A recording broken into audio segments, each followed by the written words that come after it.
சரவண பவ. உருவாய் அருவாய் உளதாய் இலதாய் மறுவாய் மலராய் மணியாய் ஒளியாய் கருவாய் உயிராய் கதியாய் விதியாய் குருவாய் வருவாய் அருள்வாய் குகனே. அன்பர்கள் அனைவருக்கும் வணக்கம். நான் ஆதித்ய சோனலட்சுமி பேசுகிறேன். இந்த பதிவு சிறப்பான பதிவு அப்படின்னு சொல்லலாம். கர்மக்காரகன் சனி பகவான் பயிற்சியாக போகிறாரு. மார்ச் 29 பயிற்சியாகி அவர் 2.5 வருடங்கள் ஒரு ராசியில் இருப்பார். ஏன்னா அதிக நாள் இருக்கக்கூடியவர் நம்ம சனீஸ்வர பகவான் தான். அவர் ஜூன் 2027 வரை அந்த இடத்துல தான் நம்மளுக்கு கும்பத்திலிருந்து மீனத்திற்கு சென்று அமர்ந்தவர். இந்த இடைப்பட்ட காலங்கள் அந்த இடத்துல தான் நம்மளுக்கு இருந்து பலாபலன்களை தரவிருக்கிறார். விதியை நிர்ணயிப்பவர், கர்மக்காரகன் அப்படின்னு அவரை நம்ம ரொம்ப சொல்கிறோம். அதை தாண்டி அவரை பார்க்கும்போது எல்லாருக்கும் ஒரு அச்சம். ஏன் இந்த அச்சம் அப்படின்னு பார்த்தோம்னா, இவரை பார்த்து நம்ம அச்சப்பட வேண்டியதே கிடையாது. நம்ம பார்த்து அச்சப்பட வேண்டியதெல்லாம் யாருன்னா சாயா கிரகங்கள்னு சொல்லக்கூடிய ராகு கேதுக்கள். அவங்க தான் பிக் பாஸ், நம்ம இயக்கக்கூடியவர்கள். ஒவ்வொரு 1.5 வருடமும் நம்மளுக்கு எல்லாத்தையும் மற்ற 7 கிரகங்களும் கொடுக்காத அவங்க பிடிக்கி வாங்கி செஞ்சுட்டு போயிடுவாங்க. அதே போல் நம்ம என்ன தப்பு பண்ணுறோம், ஒவ்வொரு நொடியும் 24x7 நம்ம பிக் பாஸ் தான். விஜய் டிவி பிக் பாஸ் தான். ஓட முடியாது, ஒளிய முடியாது, எல்லா இடத்துலையும் கேமரா தான் நம்மளுக்கு. நம்ம நினச்சிக்குவோம். நான் நிறைய பதிவுகளில் இதை ஏன் உங்களுக்கு நினைவூட்டுறேன், மறுபடியும் சொல்கிறேன்னா, எப்பயாவது ஒரு தடவை நமக்கு ஞாபகம் நம்ம கவனமாக நடந்துக்குவோம் இல்லையா? அதனால் ஏற்கனவே இருக்கிற கர்மாவால் தான் நம்ம பிறந்து இவ்வளோ கஷ்டப்படுறோம். இனி வரக்கூடிய காலங்களில் நம்ம எப்படி பக்குவமாக ஒரு இறை வழிபாட்டோடு, ஒரு இறை மார்க்கத்தோடு, ஒரு நேர்மறை சிந்தனைகளோடு, நம்ம அன்புணர்வோடு, அதே போல் நன்றி உணர்வோடு நம்ம நடக்கும்போது நமக்கு எல்லாமே ப்ளஸ் ஆர் மைனஸ் எல்லாமே நம்ம சரிசமமாக பாவித்து பக்குவமாக கடந்துருவோம். போதும், இந்த கர்மாவை இந்த ஜென்மத்தில் அனுபவித்தது போதும். இனி வரக்கூடிய அடுத்த பிறவிலையாவது நம்ம ஒரு நிம்மதியான வாழ்க்கை வாழணுன்றதுக்கு தான் இந்த இன்ட்ரோலே நான் உங்களுக்கு இவ்வளோ பெரிய விளக்கம் கொடுக்குறேன். அன்பர்கள் அனைவரும் இந்த சனீஸ்வர பகவான் பயிற்சியாகி 12 ராசிக்கும் சிறப்பான பலாபலன்களை தரவிருக்கிறார். ஏன்னா ஒரு 6 ராசி ரொம்ப அருமையாக இருக்கும். ஒரு 6 ராசி கொஞ்சம் கவனமாக நடந்துக்கணும். எப்படிலாம் நம்ம கவனமாக நடந்துக்கலாம், இதை எப்படி நம்ம டேக்கிள் பண்ணிட்டு போகிறது? ஏன்னா சனீஸ்வர பகவானை பொறுத்த வரைக்கும் அவரை மாதிரி நன்மையை தரக்கூடியவரும் இல்லை. அவரை மாதிரி ஒரு கொடுங்கோல் அப்படின்னு சொல்லுவோம் இல்லையா, ஒரு ஹிட்லரை பார்த்துருக்குறோம். நான் அதே போல் நம்ம மகாபாரதத்தில் நமக்கு 2 கேரக்டர் இருக்கு இல்லையா, ஒன்று தர்மர், ஒன்று துரியோதனன். அந்த மாதிரி 2 கேரக்டருமே அவர் பார்த்துருவார். அப்போ சனி கொடுத்தால் தடுப்பவர் எவர்? நல்லதும் அதுவே, கெட்டதும் அதுவே. அவர் எப்படி இருக்காரு? அவர் திரிகோணத்தில் வந்தாலும் சரி, கேந்திரத்தில் வந்தாலும் சரி, இல்லை மற்ற இடங்களில் வந்தாலும் சரி, 3 கேட்டகரி, 1, 5, 9, 1, 4, 7, 10, நமக்கு 3, 6, 8, 12 இந்த இடங்கள்லாம் வந்தால் நம்ம எப்படி இருக்கணும்? அப்போ 1, 5, 9 வந்தால் நம்மையும் யாருக்காக வாழ்கிறோமோ நம்ம குலத்தையுமே பாதிக்கும். கேந்திரத்தில் வரும்பொழுது நம்மளுடைய வாழ்வாதாரத்தையே பாதிக்கும். நம்ம யாரை ரொம்ப இது பண்ணுறோமோ அந்த உறவுகளை, அதே போல் நம்மளுக்கு பொருளாதார வகையில் நம்மளை ரொம்ப அன்றாட ஒரு வாழ்க்கையை லீட் பண்ணுறதுக்கு ரொம்ப ஸ்ட்ரகிள் பண்ணுவோம். அடுத்த மற்ற இடங்களில் இருக்கும்பொழுது நம்ம மற்றவங்களோட மிங்கிள் பண்ணி போகிறதையும் மற்றவங்களோட நம்மளுக்கு கிடைக்கக்கூடிய விஷயங்களையும் நம்மளுக்கு தடுக்கும். அப்படின்னு இப்படிலாம் நிறைய விஷயங்கள் இருக்குது. இதை தாண்டி இந்த சனீஸ்வர பகவான் வெறும் இதை மட்டும் நம்ம அப்படியே பிளைண்டாக பார்க்கக்கூடாது. அவர் யாரோட தொடர்பில் இருக்கிறாரு, அவர் எப்படி இருக்கிறாரு, அதை வைத்துத்தான் மற்ற பலன்களை, நம்ம பிறப்பு ஜாதகம் தான் நமக்கு முழுமையான துல்லியமான பலன்களை கொடுக்கும். அப்போ இப்போ பிளேஸ் ஆகக்கூடிய கும்பத்திலிருந்து அவருடைய மூல திரிகோணம் பலம் பெற்ற வீட்டிலிருந்து கால சக்கரத்தின் 11லேருந்து 12க்கு போகக்கூடிய சனி உலகளாவிய அளவில் மிகப்பெரிய மாற்றங்களை ஏற்படுத்துவார். அதை இயற்கை சீற்றங்கள்லேருந்து, உலக பேரழிவுகள்லேருந்து, அதே போல் நாடுகளுக்கு ஏற்படக்கூடிய பிரச்சனைகள்ல இருந்து, நம்மளுடைய சாதாரண மனிதனின் வாழ்வாதாரத்திலிருந்து, அரசியலிருந்து, அதே போல் நம்ம சமூகத்தில் ஏற்படக்கூடிய அனைத்து விதமான மாற்றங்களுக்கும் காரணகர்த்தா அவரே தான். அதை பற்றி நம்ம பதிவுகளில் தெளிவாக காணலாம். பதிவை முழுமையாக கேளுங்க. இதில் சொல்லியிருக்கின்ற இறை வழிபாடு, அதே போல் எளிமையான ஒரு ஆன்மீக பரிகாரங்களை எல்லாம், வழிபாடு தான் பரிகாரம் சொல்வதை விட, பின்பற்றி உங்கள் வாழ்வை வளமாக்கி கொள்ளலாம். மேஷராசி மேஷ லக்னத்திற்கான சனி பயிற்சி பலன்களை காணவிருக்கிறோம். காலச்சக்கரத்தின் ஆரம்ப வீடு அப்படின்னு சொல்லலாம். இதில் இருக்கக்கூடிய நட்சத்திரங்கள் நீங்கள் பார்த்தீங்கன்னா அஸ்வினி, பரணி, கார்த்திகை, இந்த 3 கேட்டகரியில் நட்சத்திரங்கள் இருக்குது.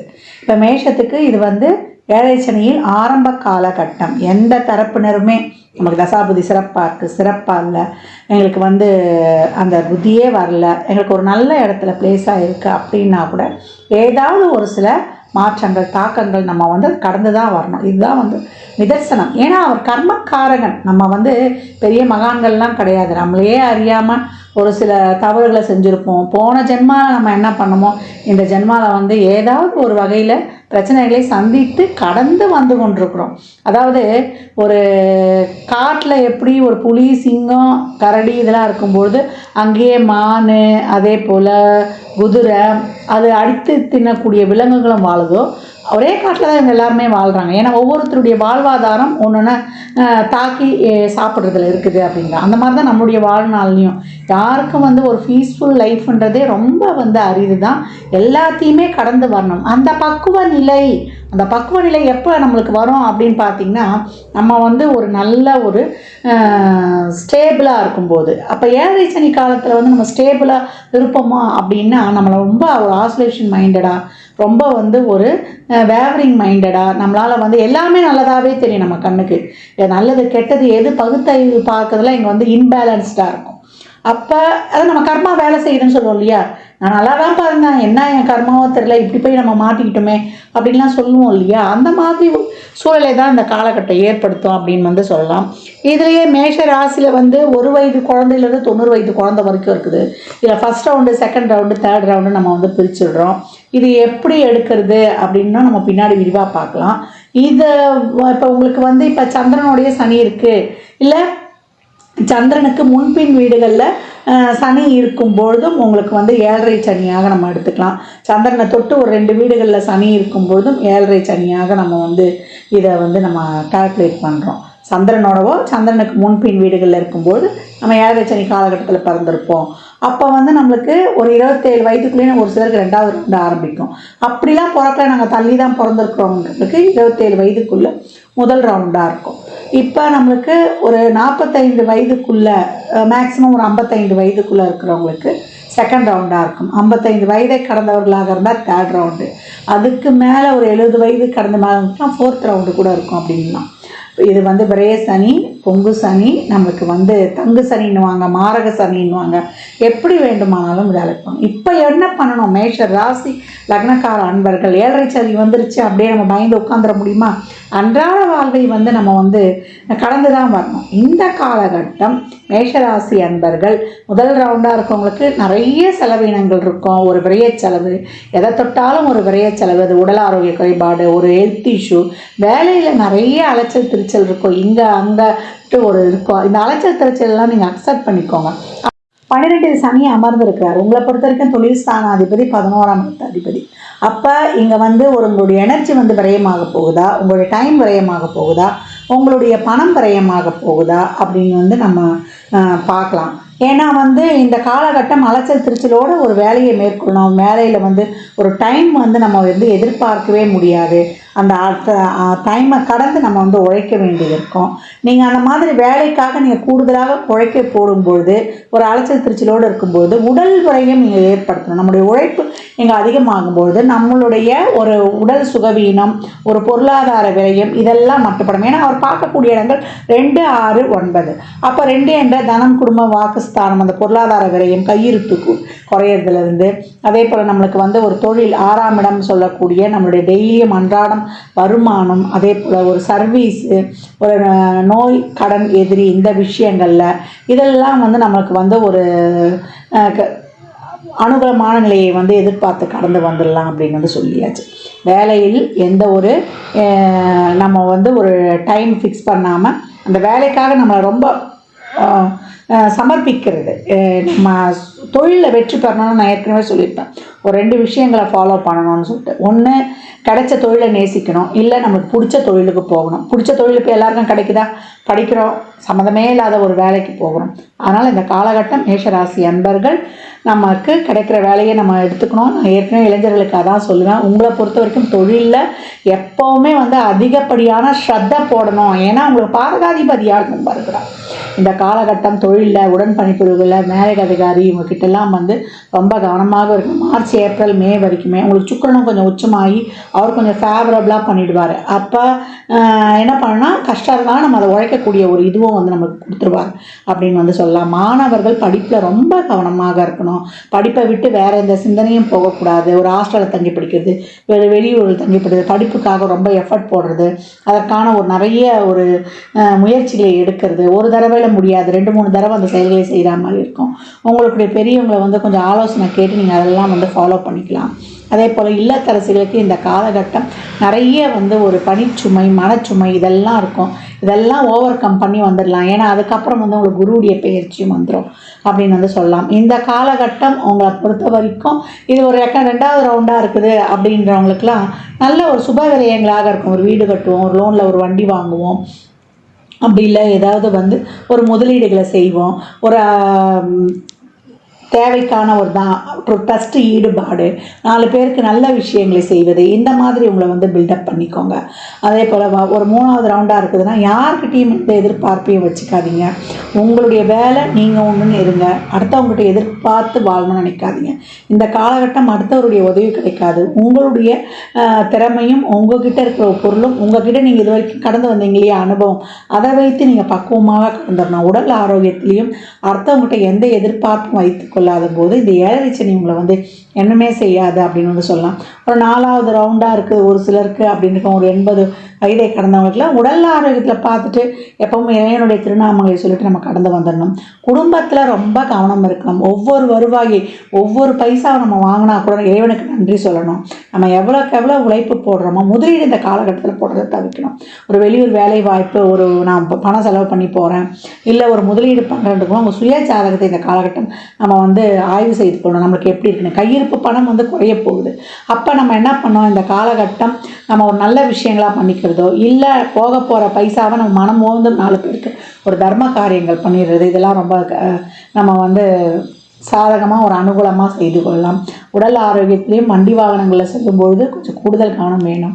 இவர் பார்க்கக்கூடிய இடங்கள் அடுத்து நீங்கள் பார்த்தீங்கன்னா 6ஆம் இடத்தை பார்க்குறாரு. நான் ஏற்கனவே சொன்ன மாதிரி தான் தொழில், அன்றாட வேலை, உணவு பழக்க வழக்கம், உங்களை ஒரு டைம் பாக்ஸ்குள்ளே ஃபிக்ஸ் பண்ணிக்கிறது, ஒரு நியமனங்களை வகுத்து கொள்வது, உங்களை இந்த டைமில் இந்த வேலை அப்படின்னு ஷெட்யூல் பண்ணிட்டாலே உங்களுக்கு ரொம்ப சிறப்பாகிடும். அதே போல் gratitude is attitude, living to giving, இதெல்லாம் உங்களுக்கு ரொம்ப இருக்கும், ரொம்ப இருக்கணும்.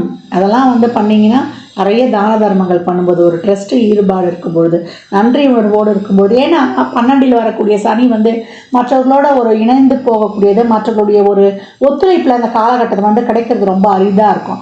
அதனால் எல்லாரையுமே ஒரு அனுசரித்து போகக்கூடிய பக்குவம் நம்மளுக்கு இந்த காலகட்டம் வேணும். எந்த இடங்களில் சனி வந்தாலுமே நம்மளுக்கு ஒரு பிரச்சனை இருக்குது, அப்படியே நம்ம ஒரு லக்ஸுரியாக கடந்துருவோம்னா கிடையாது. ஏன்னா விரைச்சியாக வருகிறார். அப்போ எல்லா விஷயங்களையுமே அப்போ பார்க்கக்கூடிய 10ஆம் பார்வை கர்ம பார்வையாக 9ஆம் இடத்தையும் பார்க்குறார். அப்போ தந்தை வழி உறவில், தந்தையின் உடல் ஆரோக்கியத்தில், அந்த உறவுகளை ஏதாவது நம்ம குடும்பத்தில் ஒரு கர்ம காரியங்களை நம்ம சந்திக்க நேரிடும். தந்தை கூட நிறைய வாக்குவாதம்லாம் வைத்து கொள்ளாதீங்க.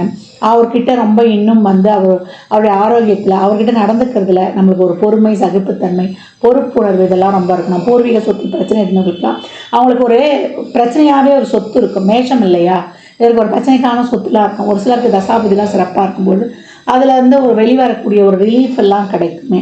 இந்த காலகட்டம் மேஷம் எதற்குமே கவலைப்பட வேணாம். உங்களை டெய்லியும் ஒரு 1 ஹவர் ஒரு எக்ஸசைஸோ ஒரு ஆக்டிவிட்டியோ நீங்கள் உங்களை நல்லா ஒரு ஆக்டிவாக வைத்துக்கொள்ளும்போது இப்போத்தே ஆரம்பிச்சிருங்க. I can do it, Abdul கலாமுடைய வாசகங்கள் தான். ஐ ஆம் the best, I can do it, God is always with me, I am a winner, today is my day. இது உங்களுக்கான தாரக மந்திரம் அப்படின்னு சொல்லிடலாம். அதே போல் எப்போ நீங்கள் அபிராமி அந்தாதி பாடலை படித்து வருவது, 40வது பாடலையும் 75வது பாடலையும், அதே போல் நமக்கு 59வது பாடலையும் நீங்கள் படித்து கொண்டு வரும்போது உங்களுக்கு ரொம்ப சிறப்பாகவே இருக்கும். அந்த பாடலை ஓட விட்டு டெய்லியும் நீங்கள் கேட்டுருங்க. எப்பேற்பட்ட நம்மளுடைய விதியையும் இந்த காலகட்டங்களில் நம்ம வரலாம். பணம் செலவாகும்னு நம்மளுக்கு வந்து தெரிஞ்சாச்சு. திட்டமிட்டு செலவு பண்ணுவது இந்த காலகட்டம் ரொம்ப வந்து சிறப்பு அப்படின்னு சொல்லலாம். சுப விரயங்களை வந்து நிறைய செய்து கொள்ளுங்கள். தொழிலில் முதலீடு செய்வதில், யூக வணிகங்களில் இதெல்லாம் வந்து யாருன்னா ஒரு கவர்ச்சிகரமாக பேசி ஒரு இதெல்லாம் வந்து எங்களுக்கு போடுங்க அப்படின்ட்டு போய் பண்ணிவிடுவோம் இல்லையா. அந்த ஒரு பேங்க்கில் ஒரே மாதிரி நம்ம வந்து ஒரு சிலர் கவர்ச்சிகரமாக அந்த பேசி இந்த இன்ட்ரெஸ்ட்லாம் கொடுக்குறோன்னு சொல்லிட்டு நம்ம அந்த சிட்ஸ்லாம் போய் சேர்ந்தோம். சிட் ஃபண்ட் நிதி நிறுவன மோசடியிலாம் நம்ம மாட்டிடக்கூடாது. அதுதான் அங்கே வந்து நான் உங்களுக்கு ஆணித்தரமாக வலியுறுத்துகிறேன். மற்றபடி மேஷம் உங்களுக்கு குரு பயிற்சி ஆனவுடனே உங்களுடைய 7, 9, 11 இதையெல்லாம் பார்த்து உங்களுக்கு வந்து ரொம்ப சிறப்பாகவும் ஆக்டிவேட் பண்ணுவார். தொழில் நல்ல ஒரு சிறப்பான தொழில், அதற்காக ஒரு அயராத உழைப்பு. இந்த காலகட்டம் ஒவ்வொரு விஷயத்திலையும் அது 27 வயதுக்குள்ளே இருந்தாலும், இல்லை ஒரு 55 வயதுக்குள்ளே இருந்தாலும், இல்லை ஒரு நம்ம வந்து ஒரு 75 வயது, அதுக்கப்புறம் ஒரு 80 வயதுக்கு மேலே இருக்கிறவங்க அனைவருமே இந்த காலகட்டம் வந்து ரொம்ப கவனமாக இருக்கணும். மேஷராசியில் உள்ள அஸ்வினி நட்சத்திரக்காரர்கள் ரொம்ப கோபத்தை வந்து கண்ட்ரோல் பண்ணிக்கணும். அந்த காலகட்டங்களில் வேலை செய்கிற இடங்களில் மேலதிகாரி உடன் பணிபுரிபவர்கள் ஏற்கனவே நம்பிக்கைக்குரிய ஆட்கள் உங்களுக்கு கிடைப்பது அரிது. அதனால் இந்த காலகட்டம் ரொம்ப கவனமாக இருக்கணும் எல்லா விஷயத்துலையும். அதே போல் பரணி நட்சத்திரக்காரர்கள் பார்த்திங்கன்னா நிறைய டிப்ரெஷன் அதிகமாக இருக்கும். அந்த டிப்ரெஷன்லேருந்து வெளியில் வர்றதுக்கு, அதாவது நம்ப வேண்டியவங்களை நம்ப மாட்டீங்க, நம்ப வேண்டாதவங்களை நம்புவீங்க. அதனால் அப்படியே வந்து ஒரு நியூட்ரலாக வந்துடுங்க. யார் மேலேயும் ரொம்ப உறவுகள் மேலே ரொம்ப எதிர்பார்ப்பு வைக்காதீங்க. இவங்க வந்து நல்லவங்க இவங்க கெட்டவங்கன்னு ஒரு பிளைண்டாக நம்பிடாதீங்க. ஒவ்வொரு சூழல் ஒருத்தவங்க நல்லவங்களாம் கெட்டவங்களாக ஆக்குறது நம்ம சூழல். அவங்க வந்து நம்மக்கிட்ட வந்து நடந்து கொள்வது அப்படின்னு ரொம்ப பக்குவமாக போயிடுங்க. எதிர்பார்ப்புகளை நிறைய வைத்து கொள்ளாதீங்க. அதே போல் கார்த்திகை நட்சத்திரத்தில் இருக்கக்கூடியவர்கள் வந்து ரொம்ப திருமண வாழ்க்கையெல்லாம் ரொம்ப கவனமாக இருங்க. இல்லை ஒரு திருமணமே நடக்குதுன்னாலும் நிறைய ஃபேமிலியில் வந்து விட்டு கொடுத்து போயிடுங்க. கூட பிறந்த சகோதரர்கள்கிட்டேருந்து இந்த காலகட்டம் தொழில், திருமணத்திலேருந்து, அதே போல் உடல் ஆரோக்கியத்திலேருந்து, பணப்பிரச்சனையிலேருந்து, ஒரு இடம் மாற்றத்திலேருந்து எல்லா விஷயங்களிலும் நிறைய அப்ஸ் அண்ட் டவுன்ஸ் வந்து சந்திப்பீங்க.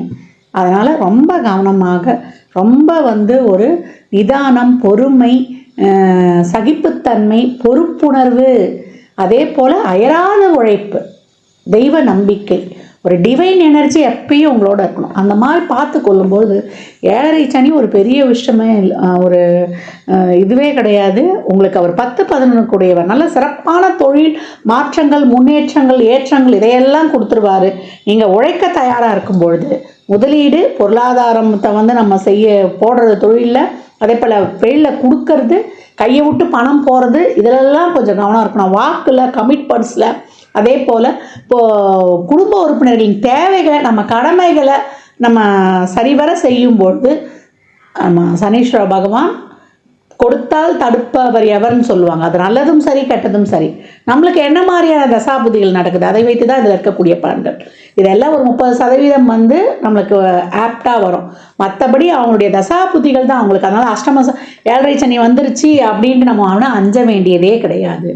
மேஷம் இந்த காலகட்டம் சனிக்கிழமை தோறும் மதியம் 1 to 2 நம்ம ஒரு அன்னதானம் பண்ணுறது, இல்லை உங்கள் பிறந்த ஜென்ம நட்சத்திர நாளில், அப்படி இல்லை இதில் இருக்கக்கூடிய அஸ்வினி நட்சத்திரம் ஒவ்வொரு மாத பிறப்புலையும் அன்னதானம் பண்ணணும். அன்னதானம் எவ்வளோக்கு எவ்வளோ பண்ணுறீங்களோ உங்களுக்கு ரொம்ப சிறப்பாக இருக்கும் உங்களுடைய வாழ்நாள்.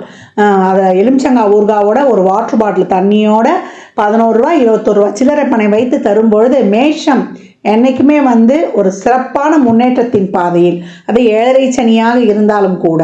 ஏன்னா நம்மளுக்கு இதையே கேட்டகரி பிரிச்சிருக்கோம். எதுலேயுமே நம்ம ஒரு அப்ஸ் அண்ட் டவுன்ஸ் சந்திக்க போகிறோம். அதை எப்படி இறைவனை வந்து நம்ம வெட்டியாக அந்த காலகட்டம் பிடிச்சிக்கணும். பிடிக்கும்பொழுது எந்த சூழலிலும் அவர் நம்மளோடய நம்ம கையை பிடிச்சிட்டு வருவார்.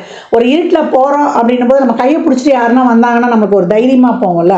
அது மாதிரி தான் இறைவனுடைய பிரார்த்தனை வழிபாடு, டெய்லி நித்திய வழிபாடு வச்சுக்கோங்க. உங்களுக்கு வந்து ரொம்ப ஒரு சிறப்பான பாதையை உங்களுக்கு காட்டும். இந்த பலன்கள்லாம் கோள்களின் கோச்சார நகர் வைத்து சொல்லப்பட்டிருக்கு. உங்கள் சுய ஜாதகத்தில் இப்போ என்ன தசாபுதி நடக்குது, அது எதற்காக உங்களுக்கு ஊக்கப்படுத்துது, திருமணம், குழந்தை பாக்கியத்திற்கா, இல்லை பொருளாதார முன்னேற்றத்திற்கா என்பதுதான் உங்கள் சுய ஜாதகத்தை ஆய்வு செய்வதன் மூலம் மட்டுமே நாம் தெளிவாக அறிந்து கொள்ள முடியும். நிறைய ட்ரஸ்ட் ஈடுபடும். அதையே உங்களுக்கு திருப்பி திருப்பி சொல்கிறேன்னா, இந்த காலகட்டம் வந்து நம்ம டக்குன்னு எடுத்த உடனே எல்லாத்தையுமே ஒரு பிளைண்டாக நம்புறதோ, ஒரு அவசரப்படுறதோ, ஒரு கோபம் முன்கோபம் வச்சுக்கிறதோ இதில் மட்டும் தவிர்த்துச்சுன்னா மேஷம் என்றைக்குமே ஒரு சிறப்பான மேன்மையோடு எல்லா சூழல்லையும் கடந்து வந்துடும் அப்படின்னு வந்து தைரியமாக சொல்லலாம். மேஷ ராசி லக்னக்கார அன்பர்களுக்கு என் மனமார்ந்த வாழ்த்துக்கள் தெரிவித்துக்கிறேன். வாய்ப்பு இருப்பவர்கள் திருக்கொல்லிக்காடு, திருநள்ளாறு, குச்சானூர் இப்படின்னு சனீஸ்வர தலங்களுக்கு வாய்ப்பு இருக்கும்போது சென்று வாங்க. அதே போல் நிறைய சிவ வழிபாடு வைத்துக் கொள்ளுங்கள். சிவ வழிபாடு வைத்துக் கொள்ளும்பொழுது ரொம்ப சிறப்பான பலன்களை தாராளமாக பெற்றுக்கொள்ளலாம். 12 ராசியினருக்கும் இந்த சனி பெயர்ச்சி பலன்கள் வந்து சொல்லியிருக்குது. இந்த சனி பெயர்ச்சி பலன்களை எப்படி எடுத்துக்கணும்னா, இப்போ உங்களுக்கு சனி தசாவோ சனி புத்தியோ நடக்குது, இல்லை சனி எந்த ஸ்தானங்களில் உட்காந்துருக்காரு, பெரும்பாலும் 10, 11 அப்படி உட்காந்துருக்காரு, இல்லை 3, 6 ஸ்தானங்களில் உட்காந்துருக்காரு, உங்கள் லக்னம் ராசிக்கு ஒரு சிறப்பான இடத்துல அமர்ந்திருக்காரு அப்படின்றும் போது நீங்கள் வந்து கொஞ்சம் வந்து பாசிட்டிவாகவே எடுத்துக்கலாம். சனியோட வந்து ஒரு சுக்கிரனோ ஒரு புதனோ ஒரு குருவோ இருந்தால் உங்களுக்கு அதிக அளவு சாதகமற்ற பலன்கள் நடக்காது. ஒரு ராகு, கேது, சூரியன், செவ்வாய் இவங்க இருந்தாங்கன்னா அவங்க கொஞ்சம் கவனமாக இருக்கணும். இதே ஒரு சனி தசா, ராகு புத்தி, கேது புத்தி, சூரிய புத்தி, சந்திர புத்தி இதெல்லாம் நடக்குது அப்படின்னும் பொழுது பகைகளோடு இருந்து அவர் தசை நடத்துகிறாரு, அவர் இருக்கக்கூடிய ஸ்தானங்களும் சிறப்பு இல்லைன்னா நீங்கள் வந்து ரொம்ப கவனமாக இருக்கணும் அப்படின்னு வந்து எடுத்துக்கலாம். இதே ஒரு சுக்கிர தசா, குரு தசா, ஒரு புதன் தசா நடக்குதுன்னா நீங்கள் கொஞ்சம் வந்து கடந்து வந்துடலாம் அப்படின்னு வந்து சொல்லலாம். எல்லா சூழலில் இருக்கிறவங்களும் இந்த காலகட்டம் வந்து ஒரு பிரச்சனையை சந்தித்து தான் நம்ம வந்து ஒரு நன்மையும் எதிர்பார்ப்போம். ஒரு லெசன் எடுத்துருவார். ஒரு சனி பகவான் வராருனாலே அந்த பாவத்தை நம்மளை சரி பண்ணி கொடுக்கணும். அப்போ நீங்கள் வந்து எதுலேயும் உங்களுக்கு பிரச்சனை இருக்கா, உங்கள் உடல் ஆரோக்கியத்தில் பிரச்சனை இருக்கா, இல்லை உங்கள் லைஃப்பில் பிரச்சனை இருக்கா, உங்கள் குடும்பத்தில் பிரச்சனை இருக்கா, உங்களுடைய உறவு முறையில் பிரச்சனை இருக்கா, நீங்கள் போகிற வழியில் உங்களுடைய சிந்தனையில் உங்கள் சிந்தனை தெளிவில்லாமல் இருக்கா, உங்கள் தொழிலில் பிரச்சனை இருக்கா, அதே போல் நீங்கள் சமூகத்துக்கக்கூடிய சமுதாயத்தில் இருக்கான்னு எல்லாத்துலேயும் இருக்கக்கூடிய பிரச்சனைகளை சுட்டி காட்டி அதை வந்து நீங்கள் இந்த காலகட்டம் அதை வந்து சரிப்படுத்தி கொள்வதற்காக தான் வந்து நம்மளுக்கு இவர் இந்த 7 சனி காலகட்டங்களில் வர்றாரு. இந்த கர்மாக்களை வந்து நம்ம அனுபவித்துடணும். இதை வந்து நம்ம அனுபவிக்கணும்னு வச்சுக்கோங்களேன், நான் ஏற்கனவே பதிவுகளை சொன்ன மாதிரி நம்ம அடுத்த ஜென்ரேஷனுக்கு வந்து நம்ம கடத்திடுவோம். இப்போ வரக்கூடிய இந்த 7 சனியில் நம்ம ஏன் கண்டு நடுங்குறோம், நம்ம என்னென்ன தப்பு பண்ணுறோம், ஒவ்வொரு வினாடியும் ஒவ்வொரு நொடியும் இந்த ஜென்மத்தில் பண்ணுறது அடுத்த ஜென்மத்தில் 2, 6, 10 வந்துடும். நம்ம போன ஜென்மத்தில் செய்தது தான் இந்த காலகட்டத்தில் 4, 8, 12 ஸ்தானங்களில் இருந்து நம்மளுக்கு வந்து பலன்களை கொடுக்க போகுது. அதனால் 7 சனி வந்துருச்சுன்னு யாரும் கவலைப்படவே வேண்டாம். அந்த மாதிரி சனி புத்தி தசா நடப்பவர்கள் மட்டுமே கொஞ்சம் அதிகப்படியாக கவனமாக இருக்கணுன்றதையும் மேற் சொன்ன பதிவுகளில் இருந்து தெரிந்து கொள்ளுங்கள். இந்த காலகட்டம் நிறைய சிவ வழிபாடு பண்ணுங்க. அதே போல் சனீஸ்வர பகவான், புகழ்பெற்ற சனீஸ்வர பகவான்களான திருநள்ளாறு, திருக்கொல்லிக்காடு, குச்சானூருக்கெலாம் சென்று வாங்க. அங்கே போனாலும் வெறும் சனீஸ்வர பகவானை மட்டும் வழிபடக்கூடாது, அங்கே இருக்கக்கூடிய சிவனை வழிபடணும். இந்த காலகட்டம் சிவ வழிபாடு தான் ரொம்ப சிறந்தது. ஆரோக்கிய குறைபாடு இருக்கா, சிவனுக்கு பிரதோஷத்துலேயோ இல்லை அமாவாசையிலேயோ இல்லை அஷ்டமி நாட்களில் பைரவருக்கோ நீங்கள் வந்து விபூதி அபிஷேகம் வாங்கி கொடுப்பது, செல்வ செழிப்புக்கு சந்தனத்தை வாங்கி கொடுப்பது, தோஷங்கள் இருக்குது போகணும் அப்படின்னா பால் வாங்கி கொடுப்பது, அதே போல் நிறைய வந்து உங்களுக்கு அருகம்புல் வாங்கி விநாயகரை வழிபடுவது. விநாயகர் வழிபாடு தொடர்ந்து பண்ணணும். ஏன்னா சித்தி புத்தி, அதாவது சிந்தனையையும் கொடுத்து புத்தியையும் கொடுத்து வெற்றியையும் கொடுத்துருவார். சிந்தனை தெளிவை கொடுத்து நல்ல அறிவை கொடுத்து வெற்றியையும் வந்து அவர் வந்து கொடுத்துருவார் அப்படின்னு வந்து சொல்லலாம். இந்த சனி பயிற்சியில் அடித்தட்டு மக்கள் துப்புரவு பணியாளர்கள், அவங்க தூய்மை பணியாளர்கள், அந்த தூய்மை பணி செய்பவர்களுக்கு உங்களால் இயன்ற அன்னதானங்களை நிறைய செய்யுங்க. மாற்றுத்திறனாளிகளுக்கு நம்மளுக்கு வந்து அவங்களுடைய வாழ்வாதாரத்திற்கு நீங்கள் உதவும் பொழுது, அன்னதானம் செய்யும் பொழுது நீங்கள் ஒரு ஃபுல் மீல்ஸும் வாங்கி கொடுக்கலாம். இல்லை சித்திரான்னங்கள் சொல்லக்கூடிய நம்ம வந்து தயிர் சாதம், புளி சாதம் இந்த மாதிரி அன்னதானம் பண்ணும்போது எலுமிச்சங்காய் ஊறுகாவோட கொடுக்கணும். அப்புறம் ஒரு வாட்டர் பாட்டில் தண்ணி மேலே வந்து ஒரு சில்லறை பணம் ஒரு 21 ரூபா 51 ரூபா வைத்து ஒருவருக்காவது முழுமையாக கொடுங்க. ஒரு பெட்ஷீட்டு, செருப்பு, கொடை அப்படின்னு வைத்து கொடுக்கும் பொழுது சனிக்கிழமை சனி ஓரையிலையோ இல்லை நீங்கள் பிறந்த கிழமைகளிலேயோ இல்லை ஒவ்வொரு மாத பிறப்புகள்லையோ நீங்கள் வந்து கொடுத்து கொண்டு வரும்பொழுது இந்த காலகட்டம் மிக சிறப்பான பலன்களை வந்து நீங்கள் கண்கூடாக காணலாம்.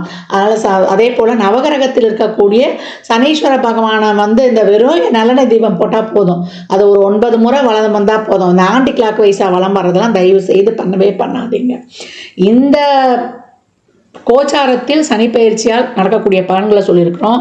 இன்னும் வந்து துல்லியமான பலன்களில் வந்து இந்த தசாபுத்தி உங்களுக்கு, இந்த சனி பயிற்சி உங்களுக்கு பொருளாதாரத்துக்காக சப்போர்ட் பண்ண போதா, இல்லை உறவுகளுக்காக சப்போர்ட் பண்ண போதா என்பதெல்லாம் உங்கள் சுய ஜாதகத்தை அறிந்து கொள்ளும் போது மட்டுமே நாம் தெல்ல தெளிவாக அறிந்து கொள்ள முடியும்.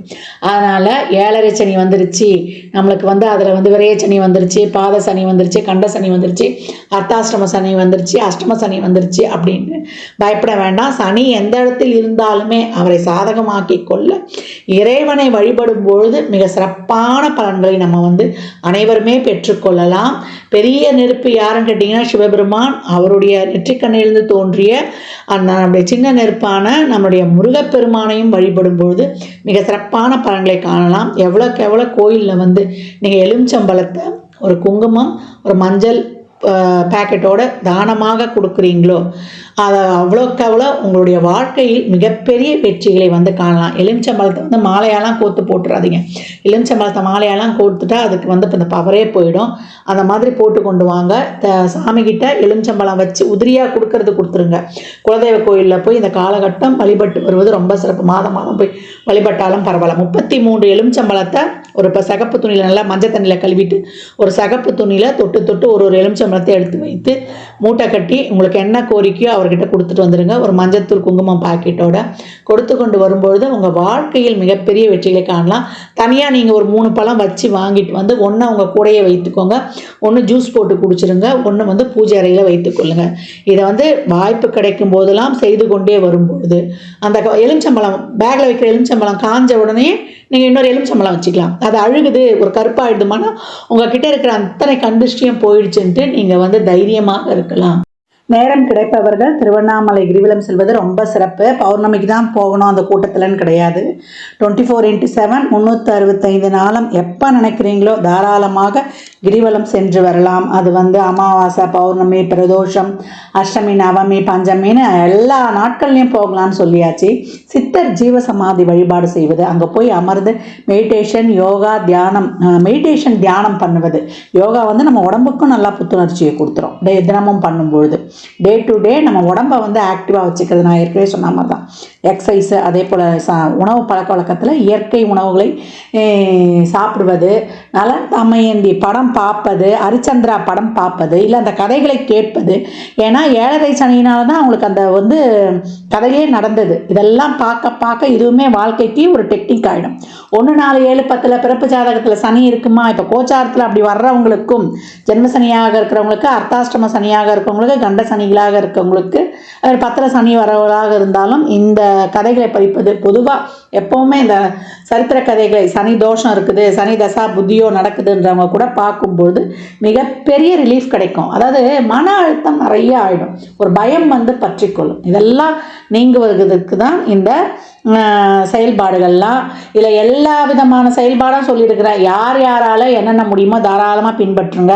வாரத்தில் ஒரு நாள் உங்கள் குழந்தை கிழமையில் எழுந்து நீங்கள் பிரம்ம முகூர்த்தத்தில் தீபம் போடுவீங்களோ, இல்லை 6 to 7 அந்த நாளில் வரக்கூடிய ஓரை, இப்போ ஞாயிற்றுக்கிழமைனா 6 to 7 சூரிய ஓரையாக வரும். அதே போல் 1 to 2 சூரிய ஓரையாக வரும். அதே போல் இரவு 8 to 9 அதே சூரிய ஓரையாக வரும். இல்லை அந்த ஓரையில் விளக்கு போடுறதோ, இல்லை 4 to 6 நித்திய பிரதோஷத்தில் விளக்கு போடுறதோ, தீபம் ஏற்றி வழிபடும் பொழுதும், அன்னதானங்கள் செய்யும் பொழுதும், இறைவனுடைய திருநாமங்களை கோளறுப்பதிகம் கேட்பது, அதே போல் அனுமன் சாலிசா, அதே போல் பைரவ அஷ்டகம், துர்கா அஷ்டகம், சத்ரு சமார திருசதி, இதெல்லாம் கேட்க கேட்க கேட்க உக்ர தெய்வங்களையும் காவல் தெய்வங்களையும் வழிபட உங்களுக்கு அனைத்து விதமான பலன்களும் வந்து கிடைக்கப்பெறும் அப்படின்னு வந்து சொல்லலாம். பதிவு பெரிய பதிவாக தான் கொடுத்துருக்குறேன். இதை பொறுமையாக பாருங்கள். இதை பார்த்தீங்கன்னா எளிமையான செயல்பாடுகள் இதெல்லாம் வந்து நீங்கள் செய்ய உங்கள் வாழ்க்கையில் மிகப்பெரிய முன்னேற்றங்களும் மாற்றங்களும் ஏற்றங்களும் எந்த கிரக பயிற்சியிலையும் நீங்கள் பெற்றுக்கொள்ளலாம்.